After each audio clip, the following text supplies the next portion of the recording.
Ya están distribuidos y erramos en la iglesia como líderes, como pastores, como ancianos, cuando queremos que todos hagan la misma cosa. No pueden hacer todos la misma cosa. Pero también cometemos un error cuando pensamos que traer una alma para Cristo es un don. Ahí no, queridos.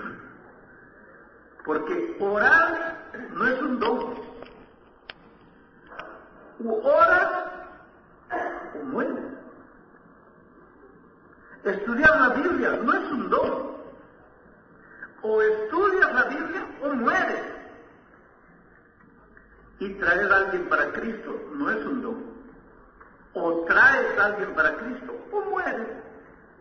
No hay cómo sobrevivir en la vida cristiana sin esas tres cosas: oración, estudio de la Biblia y traer a alguien para Cristo. Ya les expliqué, es una cuerda de 3 hebras.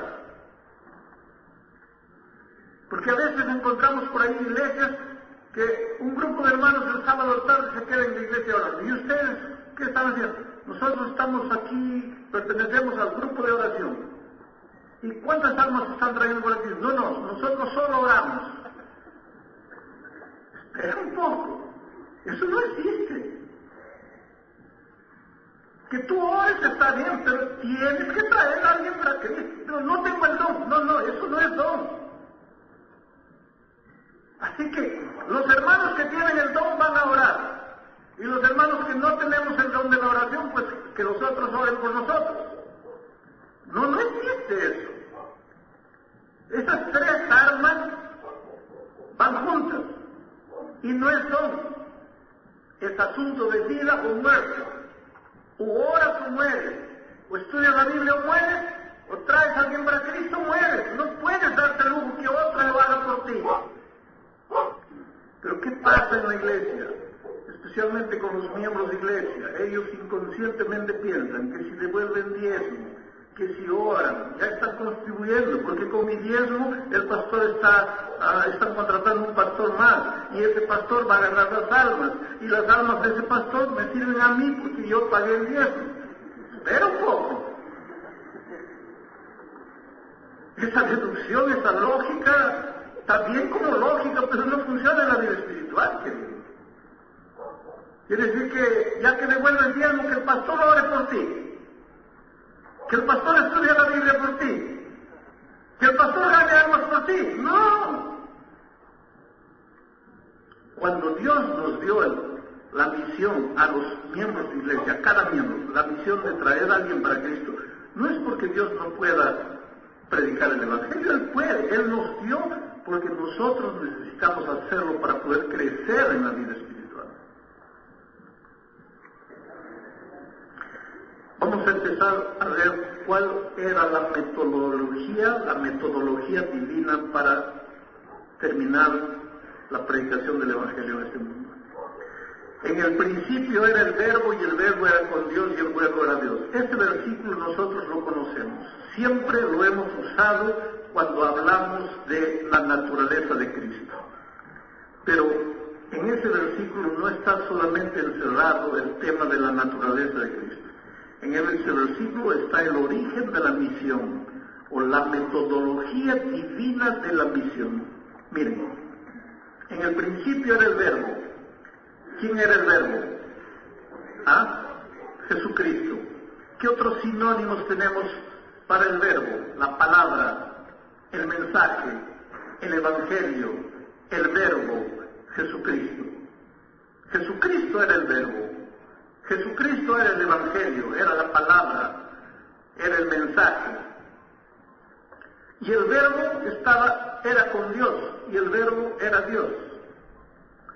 Bueno, allá en el cielo estaba Dios con su Verbo, con su Evangelio, con su palabra, con su mensaje. Pero aquí en la tierra estaba el mundo, y el mundo necesitaba del Evangelio, de la palabra, del mensaje. Necesitaba de Jesús. Estábamos perdidos.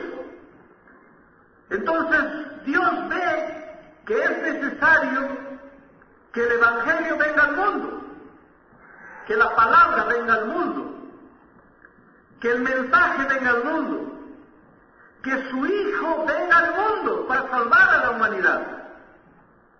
¿Y cómo lo envía? Y aquel verbo fue hecho carne y habitó entre nosotros. ¿Cómo lo envía? ¿Cómo? Aquel verbo se hace carne, la palabra se encarna.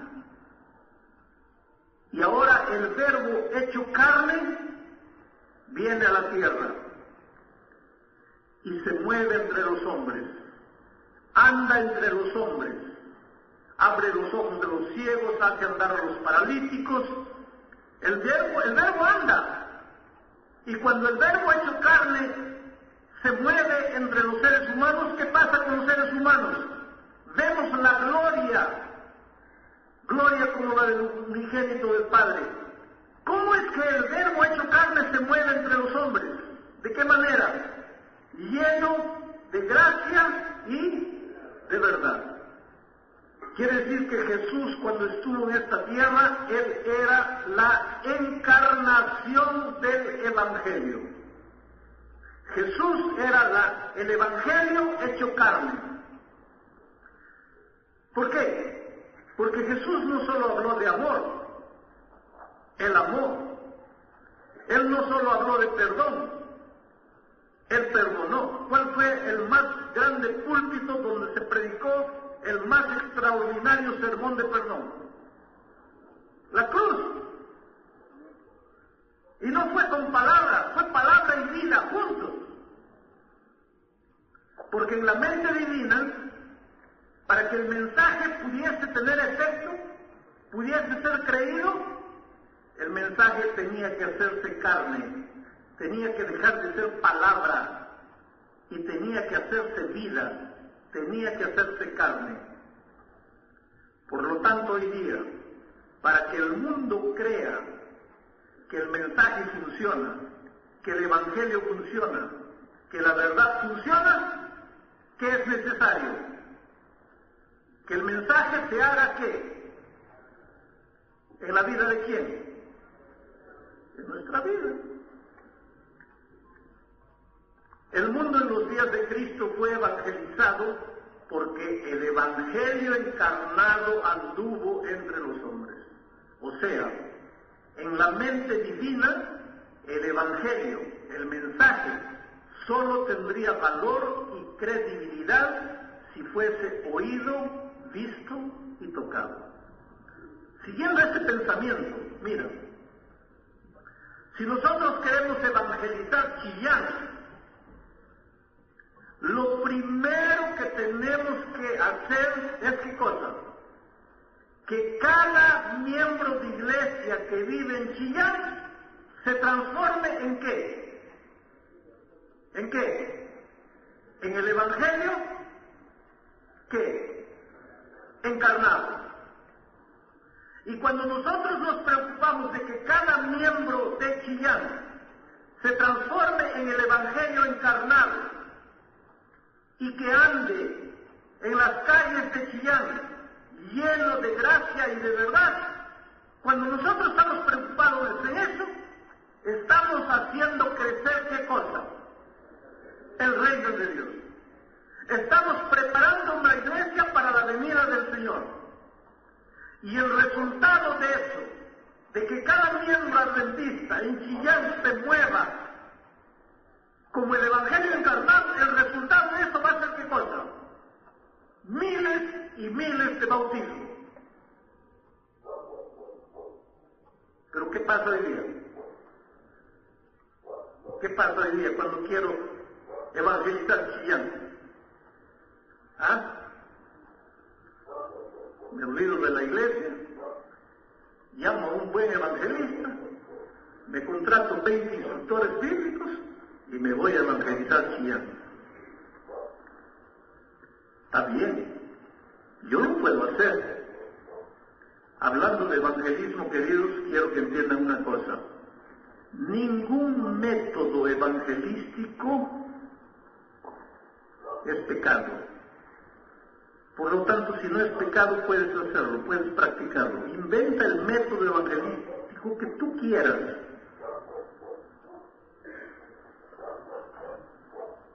Pero recuérdate que en la mente divina, para evangelizar el mundo, él solo tenía una cosa: agarrar el evangelio, encarnarlo, y que ese evangelio encarnado se moviese entre los hombres, lleno de gracia y de verdad, y entonces los hombres se rendirían al evangelio encarnado.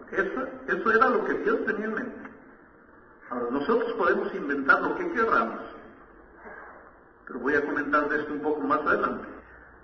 La vida de Jesús, el evangelio encarnado, alumbró el mundo de sus días. Por eso Jesús dijo: entre tanto que estoy en el mundo, luz soy del mundo. ¿De quién está hablando Jesús? De Él. Cuando Él estaba vivo en esta tierra, ¿quién era la luz del mundo? Él. La noche antes de Él morir, Él dijo lo que está ahí en Juan 12:35. Aún por un poco la luz está entre vosotros. ¿Por qué dijo eso?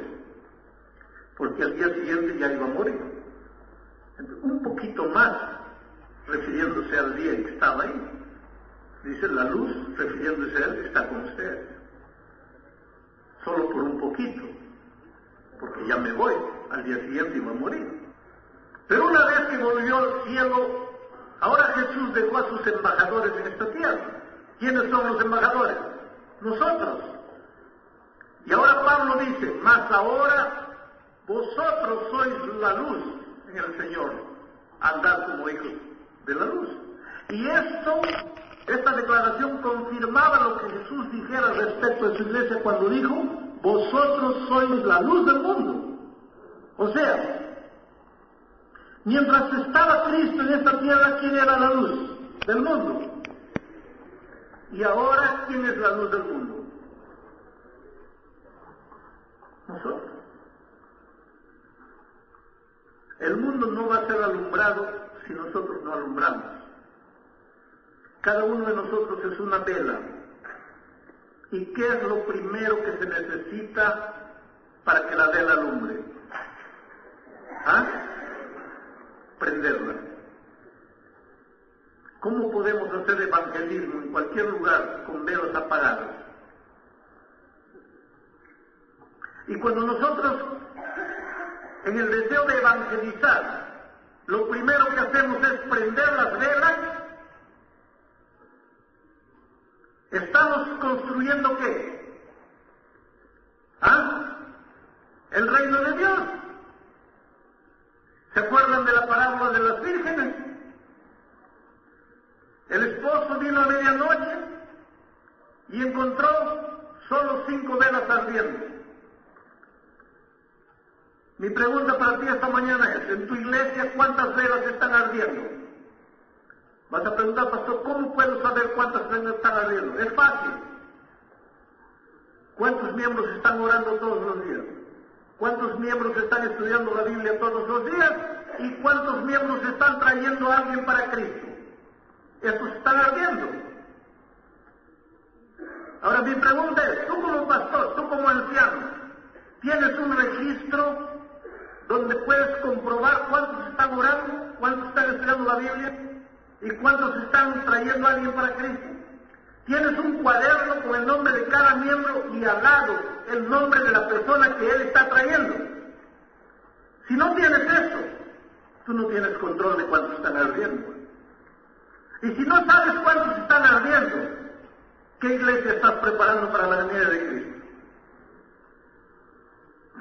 El asunto es serio. Vamos a decir, mi iglesia tiene 1000 miembros, pero solo hay 30 asignaturas o inscripciones, se llama, de la lección de la escuela sabática. Mi iglesia tiene 1000 miembros, 30 inscripciones de la lección de la escuela sabática. ¿Cómo voy a pensar que mi iglesia estudia la Biblia todos los días? Mi iglesia tiene 500 miembros, pero solo he comprado 10 devociones matutinas. ¿Cómo puedo tener seguridad que mi iglesia estudia la Biblia todos los días?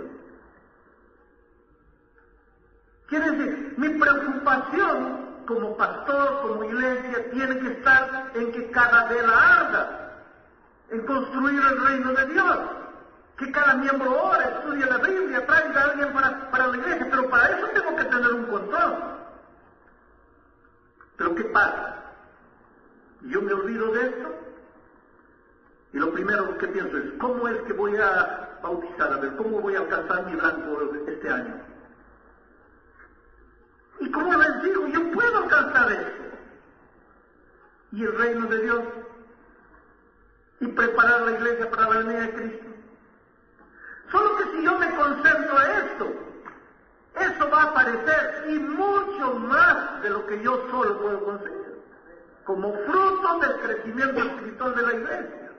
La prioridad tiene que estar aquí, en hacer crecer el reino de Dios. Ahora, la misión de la luz es alumbrar. ¿Cómo la luz cumple su misión de alumbrar? No hace ninguna campaña para alumbrar. Simplemente, ustedes ya vieron a las luces reunirse diciendo, vamos a hacer la campaña de Semana Santa de alumbrar. La campaña de agosto de alumbrar. Luz que alumbra por campaña no es luz. ¿Cuántas horas, cuántos meses por año alumbra la luz? ¿Ah? 2. ¿Cuántas horas por día alumbra la luz? 24. En la noche también alumbra. Si tú quieres. Si tú la dejas. Pero la luz está ahí. ¿Ya pensaste tú, luz alumbrar por campaña? Jesús usó otro simbolismo. Él dijo, vosotros sois la sal de la tierra. ¿Cuál es la misión de la sal? Dar sabor a la comida. ¿Cómo la sal cumple su misión? No hace ninguna campaña para dar sabor. Simplemente se diluye entre los elementos que la rodean y les cambia el sabor. La luz no alumbra por campaña. La sal no alumbra por campaña. ¿Qué hace la sal? Tú echas la sal a la sopa y se diluye. Una partícula va para la zanahoria, otra va para el zapallo, otra va para la papa, otra va para la vainita, otra va para el gluten y sale la cazuela.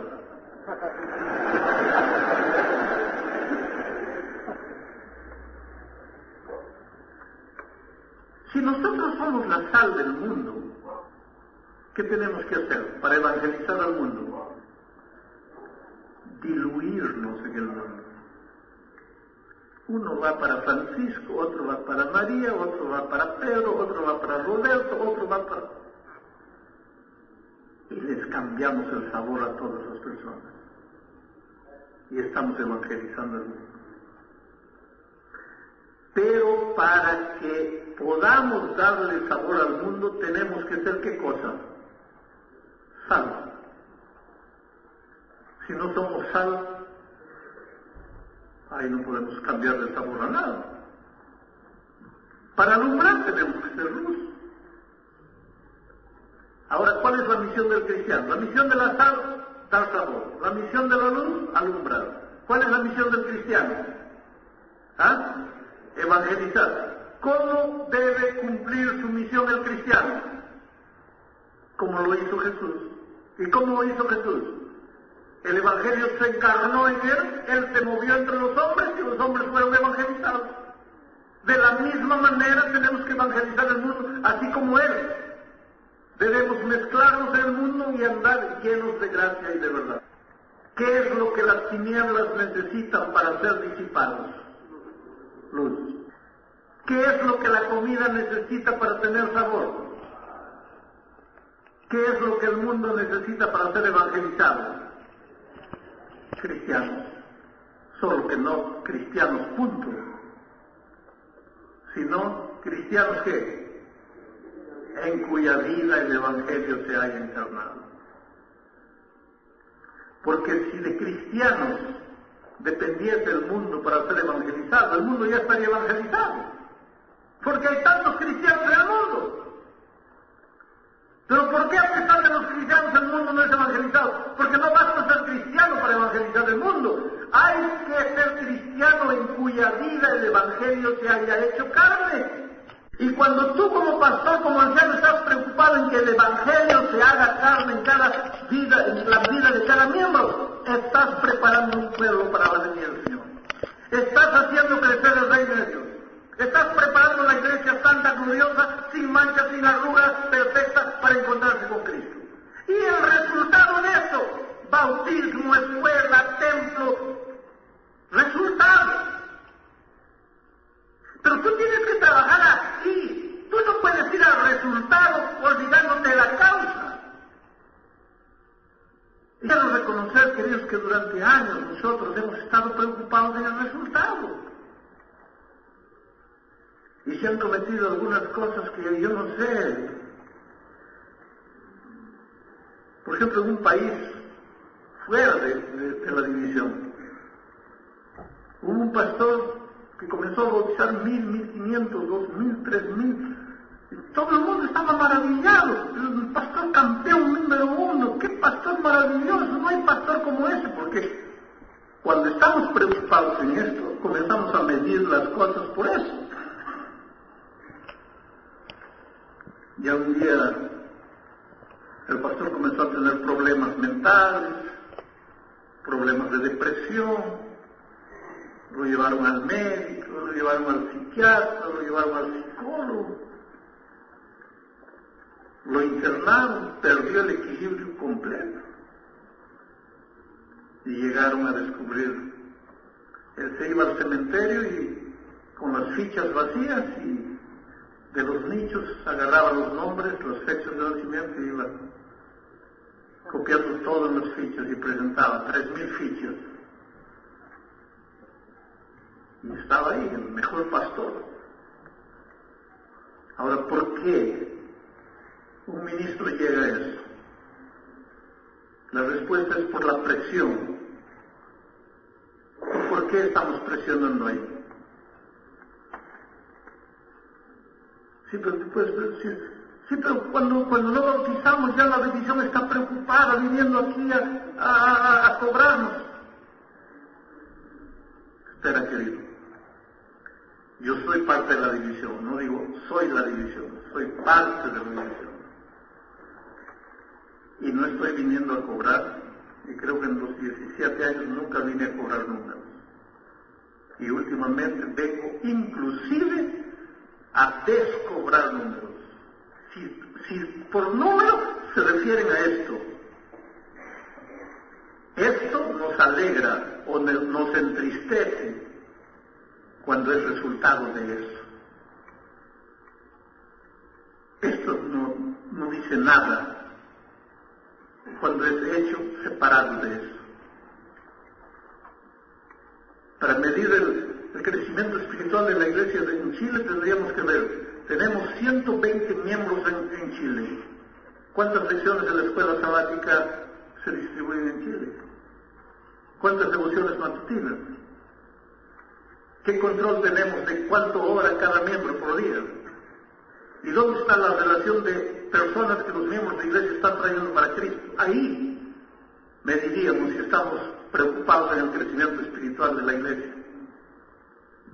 Esto sería consecuencia. Esto no puede ser la razón de nuestro trabajo. Porque esto, gráficos, estadísticas, eso es fácil. Y cuando Cristo venga no nos va a cobrar esto. Él nos va a cobrar dónde está el pueblo que ustedes prepararon para encontrarse conmigo. Y ese pueblo está aquí. Y para preparar ese pueblo para encontrarse con Cristo, Jesús nos dio solo 3 instrumentos. Enséñale a mi iglesia a orar, enséñale a mi iglesia a estudiar la Biblia todos los días, y enséñale a cada miembro de mi iglesia, mientras viva, a estar trayendo a alguien para Cristo. Ahora imagínate si 120,000 hermanos en Chile deciden traer a alguien para Cristo. En un año, ¿cuántos bautizaríamos? 120,000. ¿Alguna vez Chile bautizó 120,000? Pero tampoco piensen que los 120,000 van a orar todos los días, estudiar la Biblia, testificar todos los días. No. Yo ya le dije al pastor Quinteros, al pastor Patricio, si en el cielo, donde todo era perfecto, Dios no consiguió 100%, consiguió 70%, imagínate en la tierra. Pero si nosotros consiguiésemos 50%, serían 60,000 hermanos comprometidos, preparándose para encontrarse con Cristo.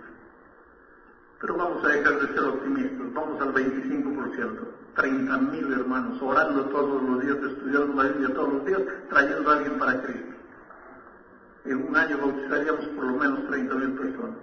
Solo que nuestra preocupación no son los 30,000 bautizos, nuestra preocupación es que hay 30,000 hermanos chilenos listos para encontrarse con Cristo. Eso es esa es nuestra misión.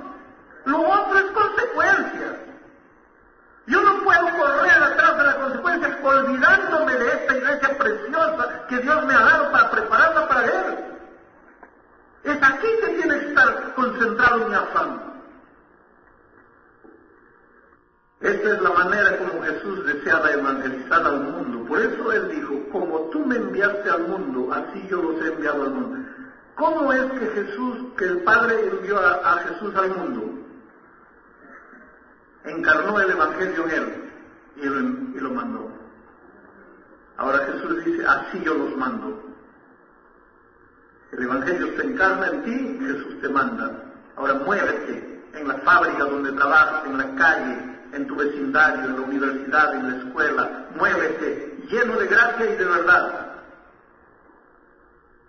Y las personas van a ver en ti la gloria como del unigénito del Padre. Porque la verdad está encarnada en tu vida. No existe evangelización si no hay cristianos en cuya vida el mensaje se ha hecho carne. Voy a repetir. Cualquier cosa que tú llames evangelización, si no hay cristianos en cuya vida el evangelio se ha hecho carne, por favor, no le llames evangelización. Aunque bautices 100,000, no te atrevas a llamarle evangelización a eso. Porque la evangelización solo existe cuando el evangelio se ha hecho carne en la vida de los cristianos. La otra frase para grabar. No existe crecimiento de iglesia si no hay crecimiento espiritual de los miembros de esa iglesia. El problema nuestro, ¿sabes cuál es? Que nosotros tratamos de mirar a las empresas afuera y ver cómo crecen las empresas.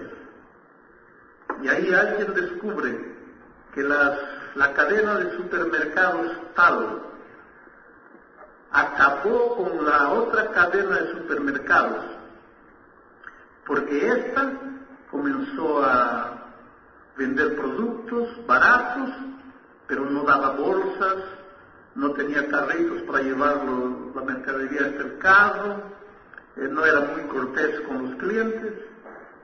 Entonces esta comenzó a dar bolsas, comenzó a dar carritos, muchachos para llevar las compras hasta el carro.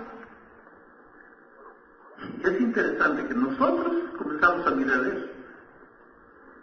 Y ahí damos un salto de alegría y decimos, descubrí el secreto. El secreto es esto. Y comenzamos a observar a las empresas y comenzamos a aplicar. No, porque lo que necesitamos es esto, es sonreír, es una playa de estacionamiento, es aquello, es lo otro. Y hasta que podemos atraer gente así. Pero estás haciendo crecer el reino de Dios. El problema no es traer gente. El problema es hacer crecer el reino de Dios. Y el resultado del crecimiento del reino de Dios siempre es gente, mucha gente, pero como consecuencia, como resultado, no como causa del trabajo. Dicho esto, veamos algunas definiciones de lo que es evangelismo. ¿Qué es evangelismo? Evangelismo es una manera maravillosa de vivir y de relacionarse con las personas.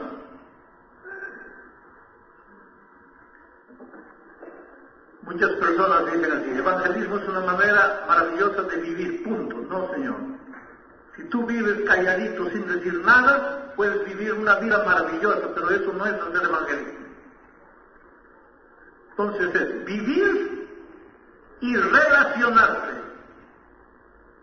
Relacionarse propositadamente. Relacionarse con el objetivo de traerlas para Cristo. Y ahora viene el asunto. ¿Dónde está él? Yo quiero que me acompañen en el raciocinio aquí un poco. Miren, aquí está Dios. Y Él tiene su círculo. ¿Cuál es la mejor definición de Dios que tú encuentras en la Biblia?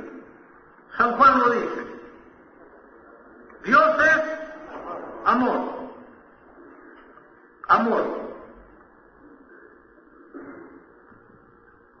La ley es una expresión del amor de Dios. El amor significa seguridad, armonía familiar, comprensión entre esposos, relación maravillosa entre padres e hijos, buena salud, prosperidad financiera, realización profesional, dormir en la noche tranquilo. Quiere decir, el amor involucra todo esto. Todas estas cosas son parte del amor. Esta es la iglesia de Dios. Este círculo donde el amor genera seguridad, genera armonía entre padres e hijos, entre esposas y esposas, patrones y empleados, genera prosperidad, genera salud. Este círculo donde el amor reina es la iglesia de Dios. Recuérdate que el propio Señor Jesucristo dijo: en esto conocerán que sois mi iglesia. ¿Quiénes conocerán? Los que están aquí. Ellos sabrán que sois mi iglesia. En esto conocerán que sois mi iglesia, si guardareis el sábado, si no comiereis carne de puerco, si guardareis los 10 mandamientos. ¿Dice así? ¿Qué dice? En esto conocerán que sois mis discípulos, si os amareis los unos a vosotros. Solo que la ley es parte de ese amor. El sábado es parte de ese amor. La doctrina de los muertos es parte de ese amor. Todas las doctrinas de la iglesia son parte de ese amor.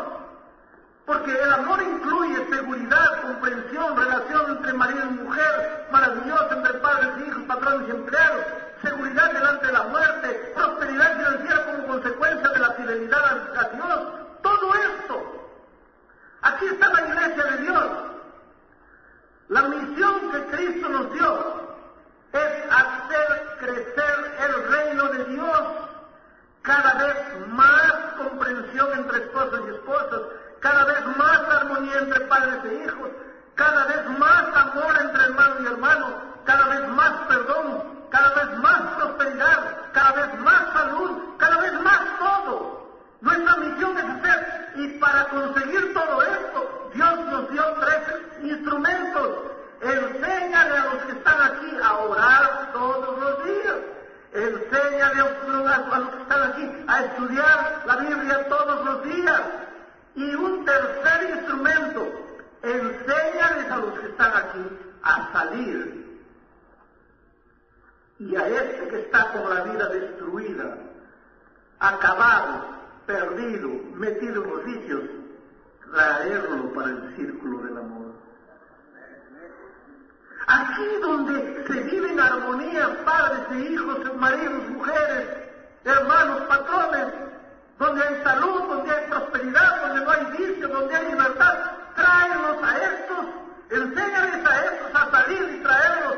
Vaya ahí, trae, vaya ahí, trae, vaya ahí, trae. Esta es la misión. Si este es el círculo donde el epicentro es Dios, el epicentro es el amor, nosotros no podemos salir queriendo meterle doctrina a las personas. Nosotros tenemos que ir y traerlas al círculo del amor. Ir con amor, amarlas y traerlas para el círculo del amor. Y cuando entren al círculo del amor, ellos aprenderán que hay un solo Dios, que son 3 personas, que hay 10 mandamientos protectores de la vida, que hay que devolverle a Dios lo que es de Dios, que hay que cuidar el cuerpo. Todo eso van a aprender cuando estén en el círculo del amor. Pero primero hay que ir y traerlos al círculo del amor. Hay que ir con amor, hay que amarlas y traerlas. Hay que ir con amor, amarlas y traerlas. Y en el círculo del amor ellas van a aprender todo, el estilo de vida de los que viven en el clima del amor.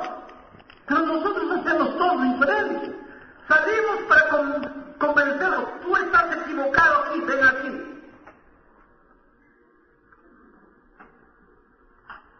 Nos olvidamos de traerlos para el círculo de amor, donde ellos van a aprender a vivir en amor. Y a aprender a vivir en amor significa aprender todo lo que Dios tiene para ellos, inclusive las doctrinas, los mandamientos y todo. Bueno, el evangelismo es una manera maravillosa de vivir y de relacionarse con las personas. Otra definición de evangelismo. Evangelismo es contar cómo conociste a Jesús y explicar cómo sucedió eso. Ya les dije en la predicación, yo soy el típico chico que nació en la iglesia, prácticamente creció en la iglesia, nunca fumé, nunca bebí, nunca... Pero no todos nacieron y crecieron en la iglesia. Yo estoy seguro que aquí entre ustedes hay hermanos que conocieron a Jesús ya con 20 años, con 30 años, con 40 años, y conocen el otro lado de la vida, un lado triste. Y yo tengo esta seguridad que hay gente aquí que cuando no conocía a Jesús estaba con la vida acabada, la vida destruida. ¿Qué sería de tu vida si Jesús no te hubiese encontrado? ¿Cuántos hermanos aquí conocieron a Jesús ya cuando alguien está del otro lado de la pared? Levanten la mano. Muy bien. Cada uno de ustedes tiene una historia linda para contar. En el trabajo, en la oficina, en la universidad, en el vecindario. Cuéntale a tus amigos, cuéntale a tus parientes, cuéntale a tus vecinos. ¿Quién eras tú cuando no conocías a Jesús? ¿Cómo vivías? ¿Cómo encontraste a Jesús? ¿Cómo dejaste de beber? ¿Cómo dejaste de fumar? Y al dejar de fumar y de beber, ¿qué pasó con tu pulmón? ¿Qué pasó con tu salud? ¿Qué pasó con tu familia? ¿Cuánto dinero gastaste en cosas que no valían? Y ahora, ¿cómo el dinero te alcanza? Cuéntaselo. Eso es hacer evangelismo. A través de eso tú vas trayendo a las personas para el círculo del amor. Y ya en el círculo del amor, ellos aprenden doctrina 1, doctrina 2, doctrina 27, doctrina 28. Pero en el círculo del amor. Tercera definición de evangelismo. Evangelismo es presentar a través de tu vida diaria delante del mundo el carácter de Jesús. Pero para que puedas presentar a través de tu vida diaria a Jesús, primero el Evangelio tiene que haberse hecho carne en tu vida. El problema nuestro es que yo estoy preocupado en alcanzar esto y no gasto tiempo en hacer que el Evangelio se haga carne en la vida de mis hermanos. Entonces quiero llevar a la acción evangelizadora gente en cuya vida el Evangelio no funcionó. Ahora, si no funciona el Evangelio en tu vida, ¿cómo va? ¿Qué le vas a contar al otro? Por eso en la misión de Jesús, en el libro de Hechos, me seréis testigos. Testigo es alguien que vio. Pero si tú no viste, si tú no probaste, ¿qué vas a contar? Nuestra prioridad está aquí, en hacer que el Evangelio funcione en la vida del miembro. Y haciendo eso, estamos preparando la iglesia para encontrarse con Jesús. Evangelismo no es un trabajo especial que se realiza en un determinado tiempo. Evangelismo es la manera constante y espontánea de ser como individuos y como iglesia. Como individuos y como iglesia. No es una campaña, no es una actividad, no es un trabajo especial que se realiza en un determinado tiempo. Les voy a contar una historia. En Brasil, un día, un hombre, el domingo de mañana, vio mi programa de televisión. Y le impactó, seguramente el Espíritu de Dios trabajó en el corazón de este hombre. Y se quedó interesado. Y quiso saber de qué iglesia es esto. Y gracias a Dios, al fin del programa, decía en letras bien grandes: este programa es un programa de la Iglesia Adventista del Séptimo Día. Entonces él agarró las páginas amarillas de la guía telefónica y comenzó a buscar adventistas y encontró la Iglesia Adventista del Séptimo Día, la dirección de una iglesia. Y ese domingo en la noche se fue allá. Pero él nunca había entrado a una iglesia evangélica. Por lo tanto, se quedó con miedo, observando. Primero se paró en la esquina, atrás de un poste, se quedó mirando ahí. En principio, la iglesia estaba mal iluminada, no tenía mucha luz adelante. Parecía una cosa, una cámara secreta de alguna cosa. Por favor, iluminen bien el frente de la iglesia, porque eso es paz. Él observaba que habían dos hombres parados, vestidos de terno, bien parados en la puerta. Eran los diáconos. Entonces él pasó por frente a la vereda, frente a la iglesia. Pasó despacio para ver si alguien lo invitaba a entrar. Nadie lo invitó.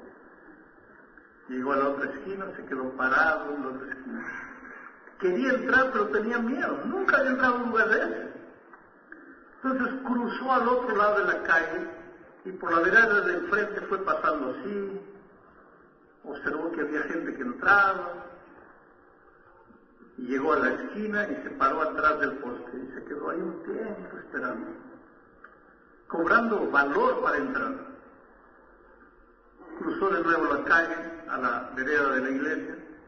Se quedó un tiempo ahí.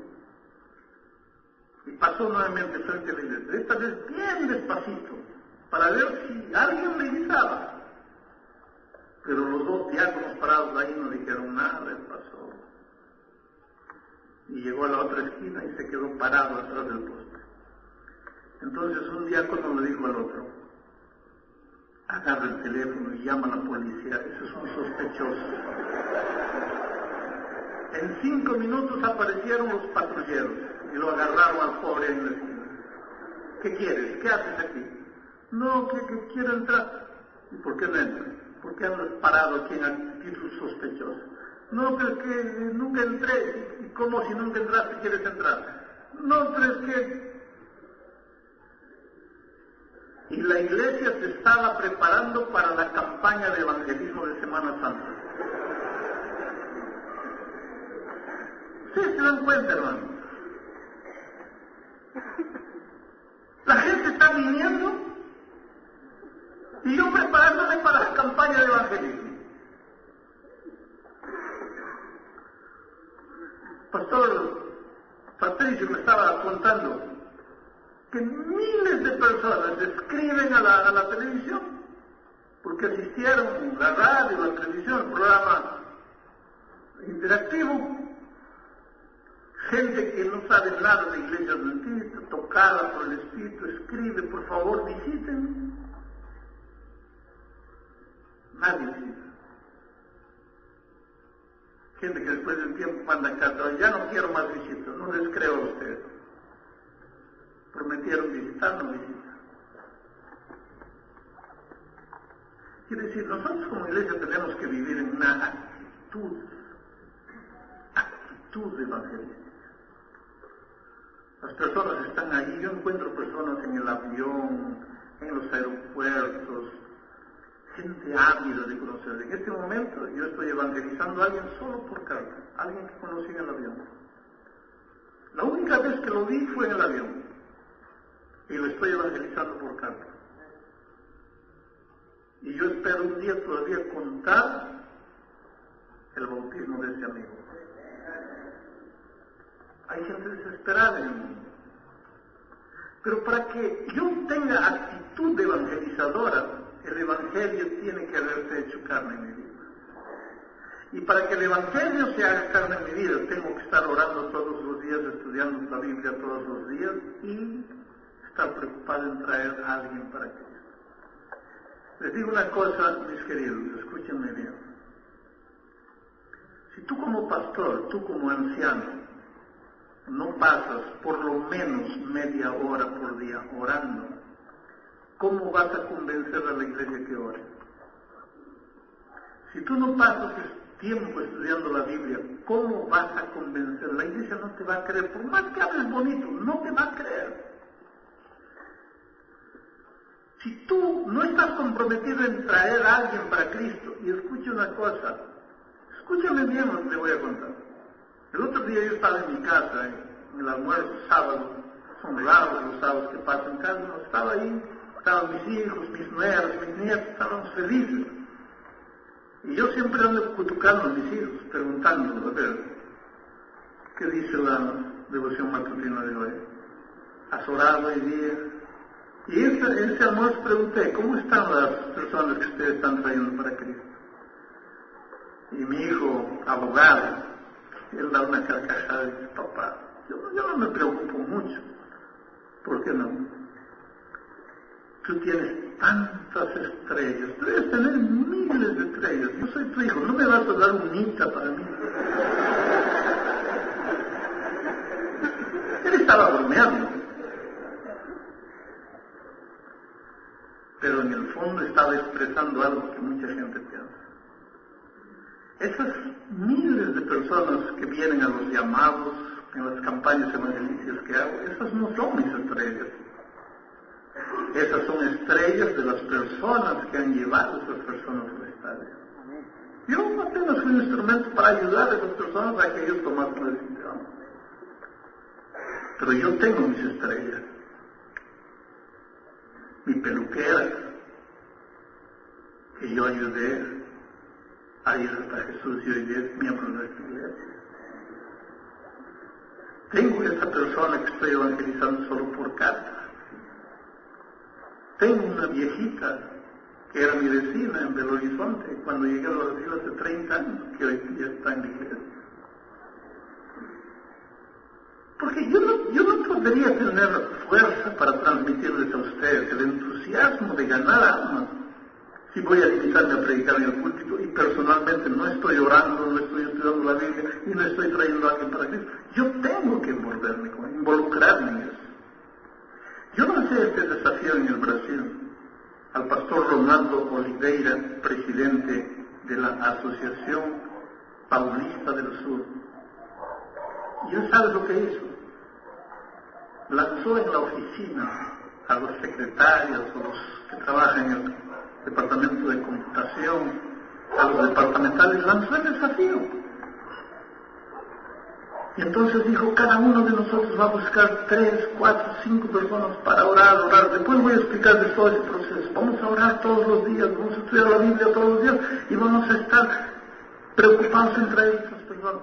Y cuando yo hice la caravana del poder en el territorio de la Paulista Sur, él me programó a las 3 de la tarde oficina. Le dije, pero en la oficina, ¿qué voy a hacer a las 3 de la tarde? Ah, tú vas a ver. Y ahí estaba él.